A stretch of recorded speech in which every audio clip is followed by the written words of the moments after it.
मंडळी नमस्कार. वपू काळे हे अनेकांचे आवडते लेखक आहेत.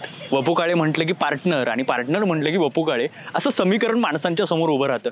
पार्टनर हसायला शिकवतो, पार्टनर जगायला शिकवतो, पार्टनर विहारायला शिकवतो आणि पार्टनर प्रेम करायला शिकवतो. याच पार्टनरमधलं एक फार सुंदर असं उदाहरण आहे. अगदी कागदावरती जसं रेखाटलंय तसं मला नाही सांगता येणार, परंतु कागदावरती रेखाटलेलं वाचल्यानंतर जे माझ्या काळजावर उमटलंय ते मी सांगण्याचा या निमित्तानं प्रयत्न करतोय. पार्टनर आणि वपू काळे एकदा एका हॉटेलमध्ये बसलेले असतात आणि हॉटेलमध्ये बसलेले असताना वेटर बिल देतो. बिलाच्या पाठीमागं पार्टनर फार सुंदर ओळी लिहितो की माझं सुख हंड्या झुंबर टांगलं, माझं दुःख तळघरात कोंडलं. हे तळघरात कोंडलेलं दुःख आणि टांगलेलं सुख ह्या सगळ्या ज्या ओळ्या आहेत त्या बहिणाबाईंच्या पार्टनर लिहू लागतो. त्या बिलाच्या पाठीमागं लिहिलेल्या या ओळी वपू काळे वाचतात आणि म्हणतात की अरे दुसरा कुठला तरी कागद दिला असता तुला, त्या कागदावरती लिहायच्या ना, एवढ्या सुंदर ओळी इथंच का लिहाव्याशा वाटल्या.